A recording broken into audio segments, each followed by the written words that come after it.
Agora, convidamos a petiana Giovana Gabriele da Silva, graduanda do 7º período pela Universidade Federal de Alfenas, é integrante do Programa de Educação Tutorial PET Nutrição desde o ano de 2017. Desenvolve também atividades junto aos projetos de extensão Florescer e Nutriarte, oficinas culinárias lúdicas, como estratégia de educação alimentar e nutrição na mesma instituição.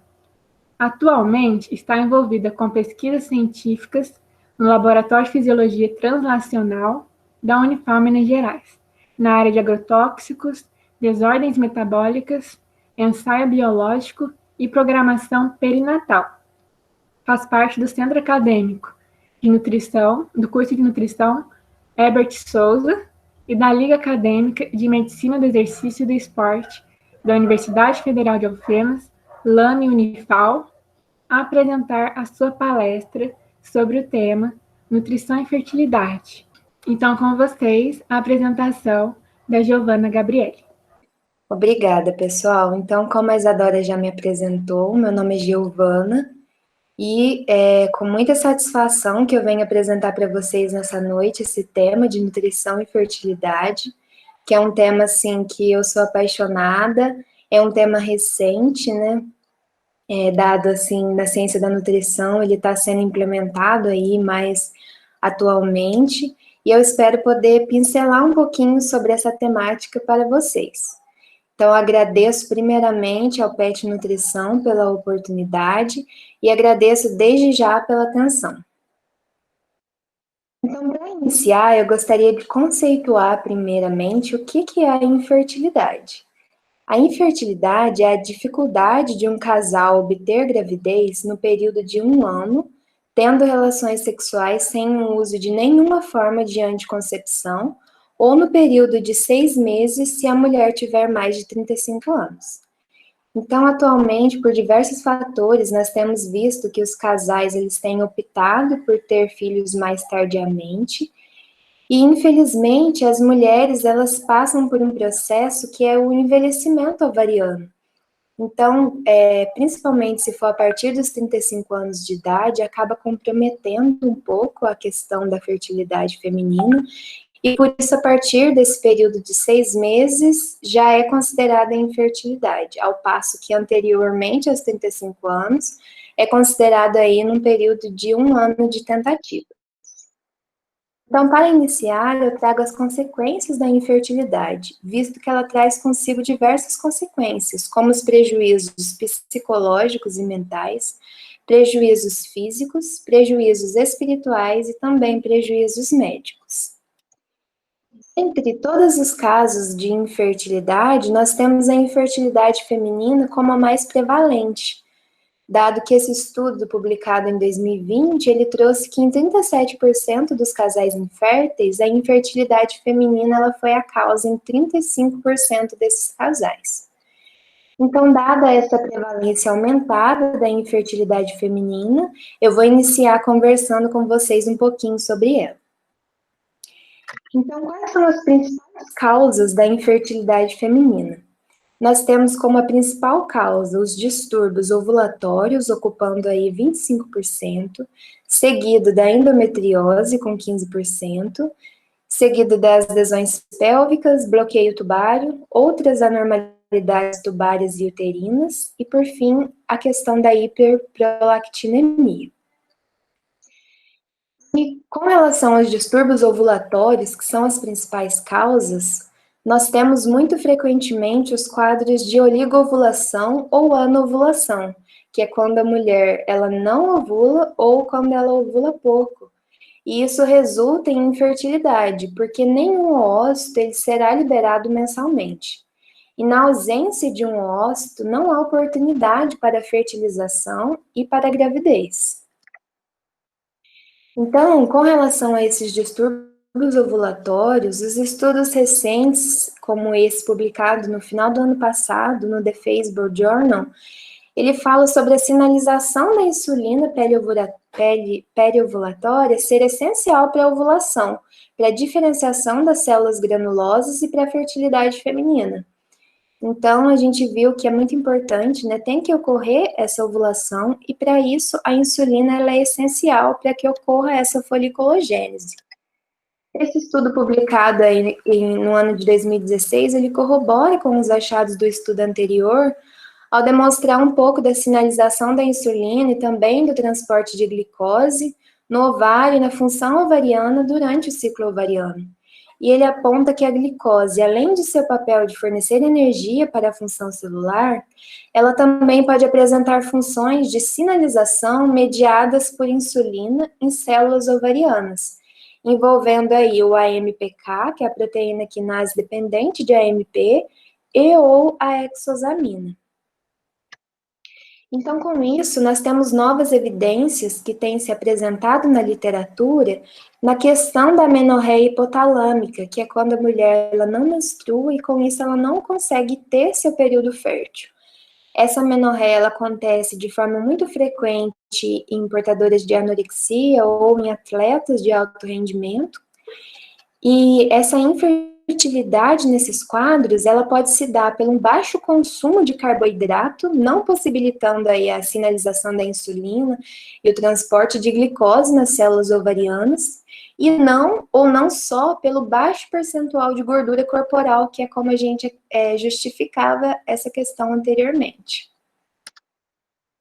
Mas, com relação ao consumo de carboidrato, já que eu trouxe para vocês algumas evidências que a sinalização da insulina é fundamental, cabe a gente ressaltar que esse carboidrato ele não é proveniente de qualquer fonte, que ele vai beneficiar aí de forma, vai impactar de forma benéfica na fertilidade feminina, visto que o consumo de fast food, ele tem uma relação com a fertilidade, como trouxe esse artigo publicado também nesse ano de 2020, que ele apontou que as chances de infertilidade, elas foram de 2 a 3 vezes maiores em mulheres que consumiam fast food do que naquelas que não consumiam fast food.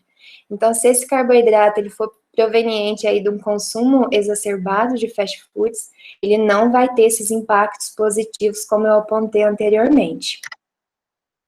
E agora eu trago uma outra questão que está dentro aí dos distúrbios ovulatórios, que é a síndrome do ovário policístico. Nós tivemos a oportunidade de abordar um pouco sobre essa temática no webinar do PET Nutrição, que realizamos recentemente, mas eu vou comentar um pouquinho para vocês, dado que a SOP ela é a endocrinopatia mais prevalente entre as mulheres em idade reprodutiva, e ela é responsável por 80 a 85% de todas as pacientes anovulatórias. Ela é caracterizada por um quadro de hiperandrogenemia, hiperinsulinemia e secreção desordenada de adipocinas. Além disso, é muito comum que apresente a sensibilidade à insulina reduzida e também disfunção nas células beta, na maioria dos fenótipos da SOP. A fisiopatologia por trás da SOP, da infertilidade, ela não é bem definida, mas a gente tem uma abordagem terapêutica que é a mais utilizada, que envolve a questão da modificação do estilo de vida. Então, nessa modificação do estilo de vida, encontra-se aí a modulação dos hábitos alimentares, né? Dando preferência sempre para o consumo de alimentos mais saudáveis possíveis. Muito importante também é a questão da prática de atividade física de forma frequente por mulheres portadoras de SOP, e também com relação ao estilo de vida tranquilo, que tenha momentos de lazer, tudo isso acaba impactando beneficamente na saúde e na melhoria da síndrome do ovário policístico. E onde que entra a nutrição? Então, com relação à nutrição, a gente tem diversos manejos nutricionais que podemos fazer na síndrome do ovário policístico. E um deles é apontado por esse artigo, que ele aponta o efeito de uma dieta com baixo índice glicêmico em pacientes com síndrome do ovário policístico e anovulação. Então, foi um estudo aí controlado, randomizado, e ele demonstrou que em pacientes que consumiam uma dieta com baixo índice glicêmico, 24,6%, que foi 14 dos 57 ciclos, foram ovulatórios. E já naquelas que consumiram uma dieta com índice glicêmico normal, com apenas 7,4%, que foram 4 de 54 dos ciclos foram ovulatórios, e com um P aí extremamente significativo de 0,014. Então, com isso, a gente vislumbra que uma dieta de baixo índice glicêmico, ela é muito importante para favorecer aí a ovulação dessas mulheres com a síndrome do ovário policístico. E outras formas de realizar o manejo nutricional são bem destacadas nesse estudo de revisão, publicado no ano de 2017, que ele traz que o manejo nutricional, ele deve ter como objetivos melhorar a resistência à insulina, que é muito presente em mulheres com síndrome do ovário policístico, melhorar as funções metabólicas e reprodutivas. E quais que são as principais recomendações? Uma dieta hipocalórica para conseguir perder peso, visto que a maioria das mulheres com SOP, elas apresentam sobrepeso ou obesidade, ou para manter um peso saudável. Deve-se limitar a ingestão de açúcares simples e de carboidratos refinados, prevalecendo a ingestão de alimentos com baixo índice glicêmico, como eu acabei de demonstrar para vocês. Também é importante que se reduza as gorduras saturadas e trans, principalmente porque elas desencadeiam um quadro inflamatório que prejudica ainda mais a SOP. E atenção às possíveis deficiências, que são mais apontadas com correlação com a síndrome do ovário policístico, que é a deficiência da vitamina D, do cromo e também do ômega 3. Agora, entrando aí na segunda principal causa de infertilidade feminina, que é a endometriose.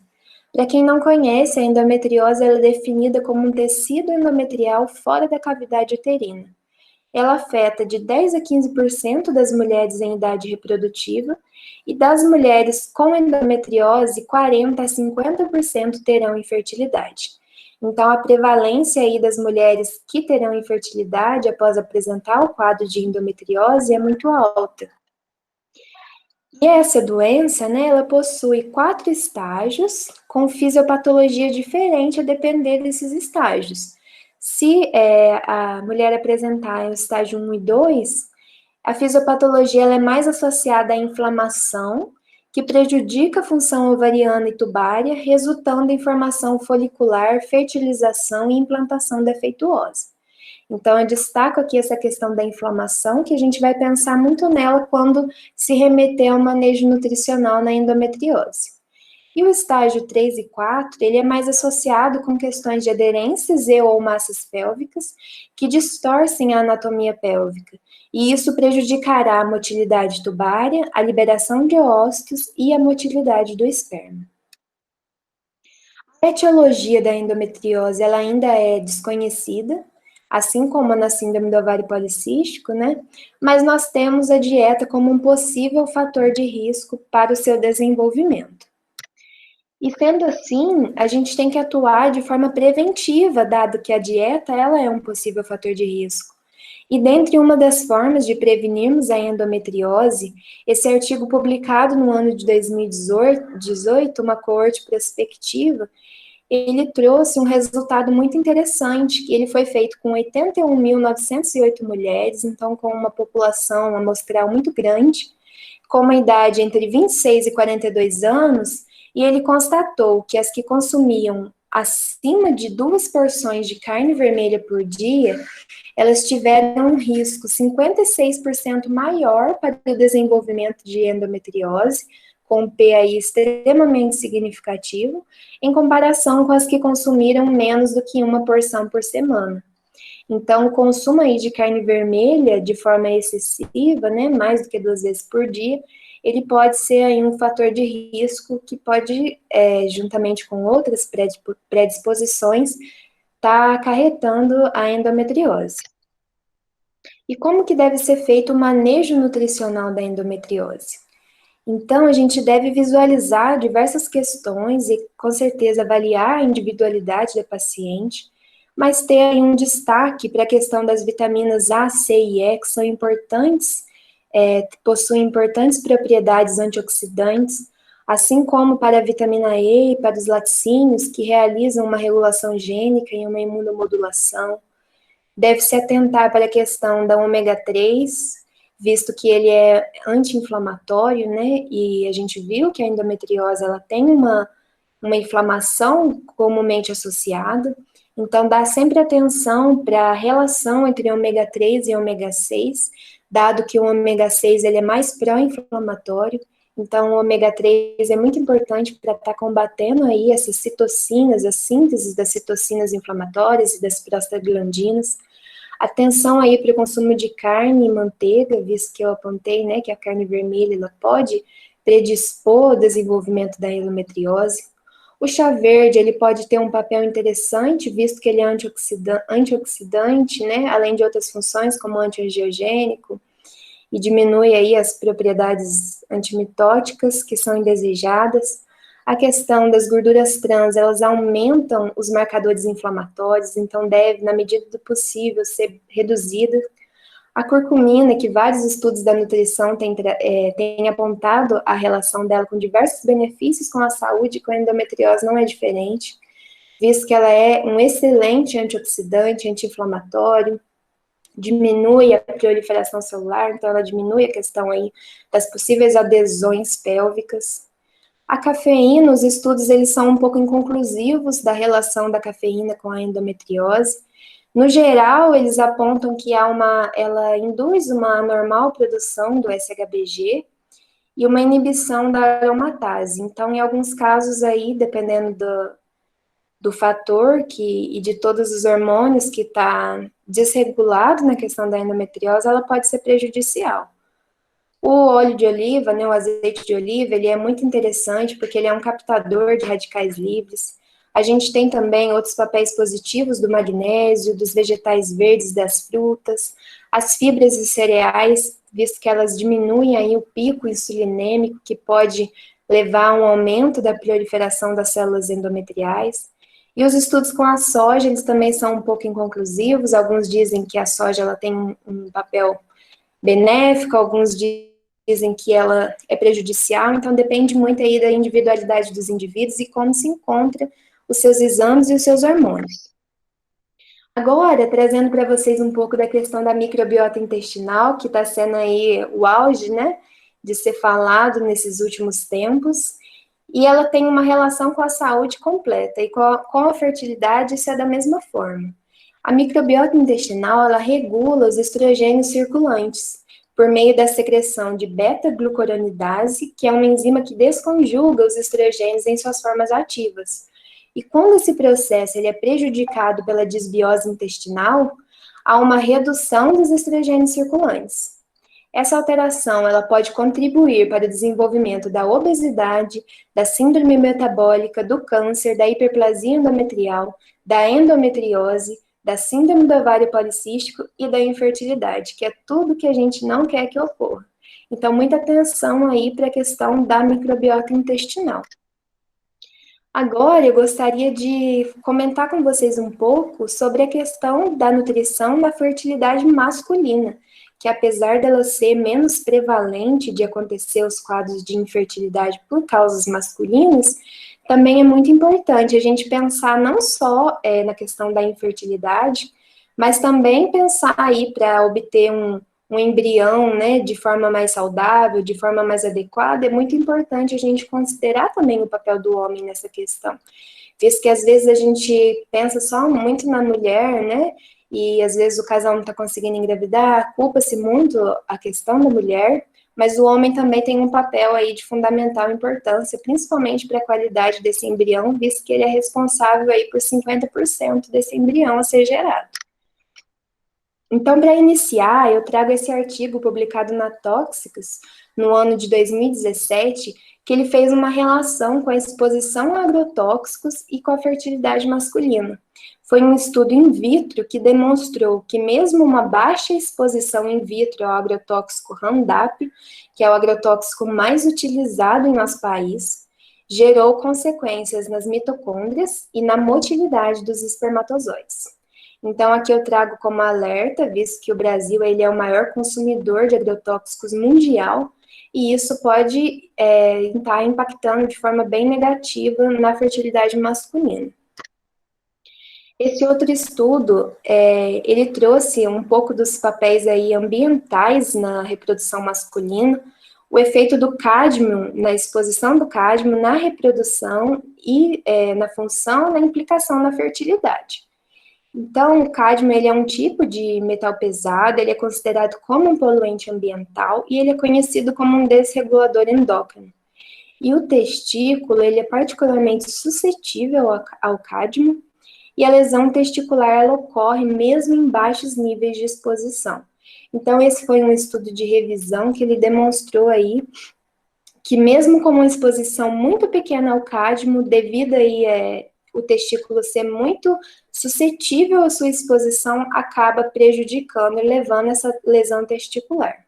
E isso, por sua vez, compromete a fertilidade masculina. Agora, esse estudo de revisão muito interessante, ele fala um pouco dessa relação do manejo nutricional que a gente deve pensar quando quisermos fazer essa relação da nutrição com a fertilidade masculina. Então, quais que são os principais apontamentos?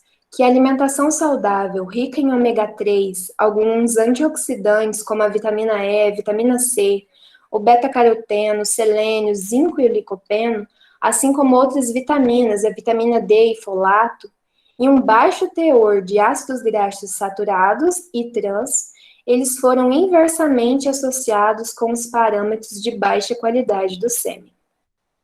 E também com relação aos peixes, crustáceos e frutos do mar, aves, cereais, vegetais e frutas, laticínios com baixo teor de gordura e leite desnatado, eles também foram associados positivamente a diversos parâmetros da qualidade espermática.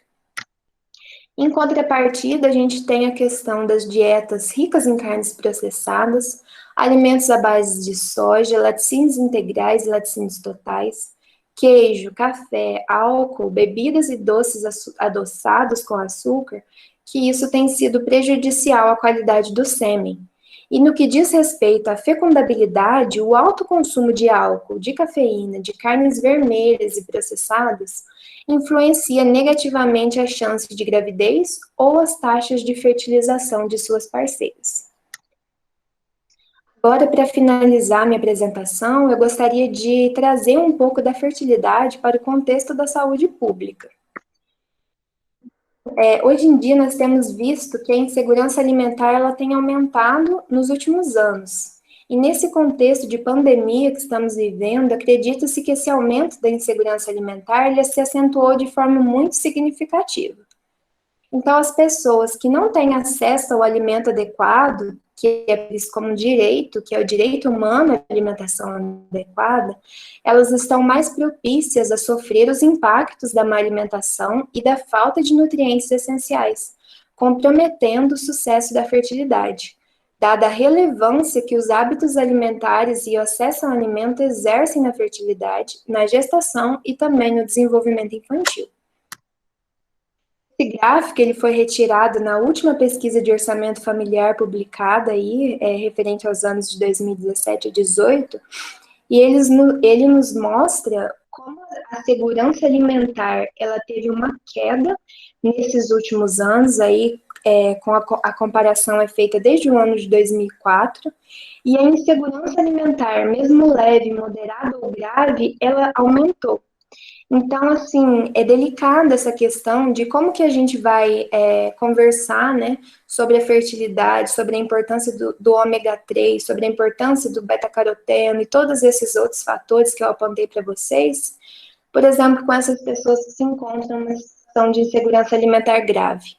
Então, por isso, a gente deve pensar a fertilidade não de só com relação à individualidade, né, com relação a esse atendimento individual, mas pensar ela também no contexto mais amplo, envolvendo aí toda essa questão da saúde pública.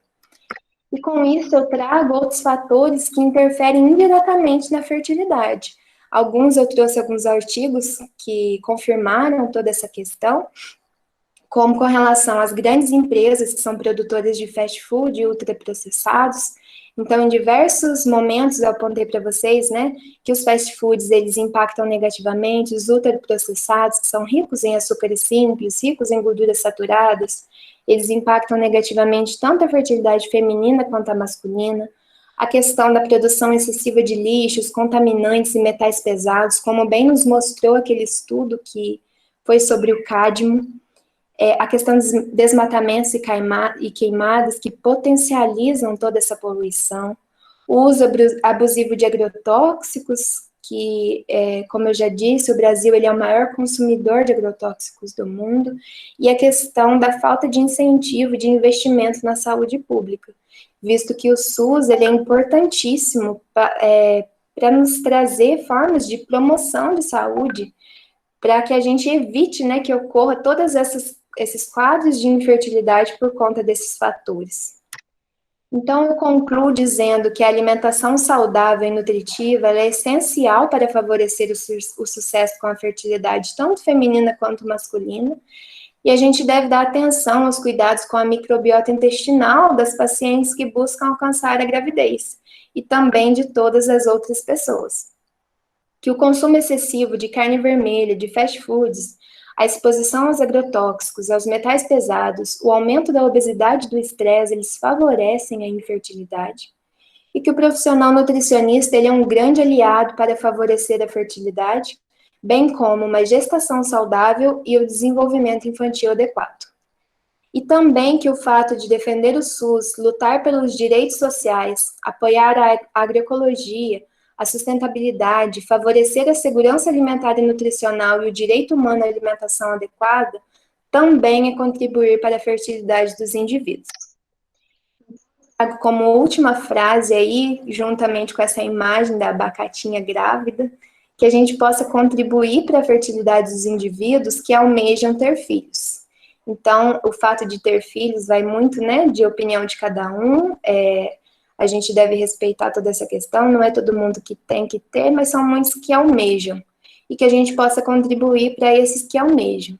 E que essa contribuição, ela possa ser feita de forma direta, como por meio de uma atuação de um nutricionista com uma conduta dietoterápica individualizada, e de forma indireta, que seria lutando pelas causas políticas e sociais que se interligam com essa temática.